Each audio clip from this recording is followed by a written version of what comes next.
એક ભાઈબંધે ચાલુ ક્લાસે રોલા સોલા પાડ્યા. સીડી ઉપર બે સિંહ જોવા મળ્યા. ધંટાણન સ્વાગત છે તમારું મારા બીજા મિની વ્લોગમાં. સવારના વાગી ગયા છે 9:45 ને આપણે પીવા જવાની છે ચા. આપણે પીવી ગયા ચાની દુકાને. આવી ગઈ ચા ને સવારના પરમાં આપણે ચડાવી લીધો ચાનો કોટો. વાગી ગયા તો 9 ને આપણે નીકળી ગયા ટ્યુશનમાં. અને મારા ભેગા બીજા બે મારા ભાઈબંધ હતા. સીડીમાં જોયું તો બે સિંહ બેઠા હતા. કલાક એકનું ટ્યુશન પૂરું કરીને આપણે નીકળી ગયા કોલેજ તરફ. આગળ જઈને જોયું તો થઈ ગયા હતા આપણે આપણા ભાઈબંધો ભેગા. અને પૂગી ગયા આપણે કોલેજે.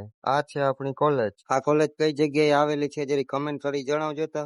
કોલેજે પૂગીને આપણે બેસી ગયા ક્લાસરૂમમાં. આજે હતી ME1 ની લેબ ને આ ભાઈબંધ એમાંય રોલા સોલા પાડે જોઈ લે તમે. अच्छा ठीक है। અને આપણે થોડુંક લેસન બાકી હતું એટલે કરી નાખ્યું થોડુંક લેસન. લેસન કરીને જોયું તો ક્લાસમાં આ તો બધા આટા ફેરા કરે લે. ફાઇનલી મિત્રો આપણી લેબ પૂરી થઈ ગઈ છે ને પડી ગઈ છે રિસેસ એટલે જવાનું છે હોસ્ટેલે જમવા માટે. અને આજે આ ઈ ઓલો ભાઈબંધ જ છે જે રોલા સોલા પાડતો તો ઈ. આજનો વ્લોગ અહીંયા પૂરો થાય છે. મળીએ કાલે નવા વ્લોગ સાથે. આવજો. જય શ્રી કૃષ્ણ.